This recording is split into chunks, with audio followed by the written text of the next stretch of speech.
வணக்கம் மக்களே, you are வாட்சிங் இன் not cinema with me Divya. இப்போ பாத்தீங்கன்னா சோஷியல் மீடியால ஒரு இன்ட்ரெஸ்டிங்கான விஷயம் பரவிட்டு இருக்கு. அது என்னன்னா, இந்தியால ஓடிடி மூலியமா அதிக சம்பளம் வாங்கக்கூடிய நடிகர் யாரு அப்படின்ற ஒரு விஷயம் தான். ஓடிடியை பொறுத்த வரைக்கும் பாத்தீங்கன்னா இப்ப நிறைய பேரோட கம்ஃபர்ட் ஜோனாவே மாறி இருக்கு. முக்கியமா பாத்தீங்கன்னா ஓடிடில ரிலீஸ் ஆகக்கூடிய மூவிஸ், அதையும் தாண்டி வெப் சீரிஸ்க்குன்னு பாத்தீங்கன்னா ஏகப்பட்ட ஃபேன் பேஸ். இப்ப இருக்கக்கூடிய ஜென்ரேஷன் பாதி பேரு இந்த ஓடிடி பிளாட்ஃபார்ம்ஸ்ல இருக்கக்கூடிய வெப் சீரிஸ்ல தான் மொத்தமா முழுகிருக்காங்க அப்படின்னு சொல்லலாம். ஒவ்வொருத்தருக்கும் தனித்தனியா பாத்தீங்கன்னா ஃபேவரட்டான வெப் சீரிஸ்லாம் இருக்கு.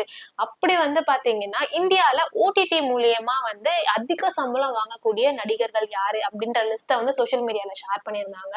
அதுல ஃபர்ஸ்ட் இருக்கிறது பாத்தீங்கன்னா யாருன்னா பிரியங்கா சோப்ரா. இவங்க நடிச்சிருந்த சிட்டாடெல் இந்த ஒரு வெப் சீரிஸ்க்காக கிட்டத்தட்ட 200 கோடி ரூபாயில இருந்து 250 கோடி ரூபாய் வரைக்கும் அவங்க சம்பளம் வாங்கியிருக்காங்க அப்படின்ற மாதிரியும், இந்த சிட்டாடெல் வெப் சீரிஸோட மொத்த பட்ஜெட் பாத்தீங்கன்னா கிட்டத்தட்ட 2000 கோடி அப்படின்ற மாதிரி சினிமா வட்டாரங்கள் சொல்லிட்டு இருக்காங்க.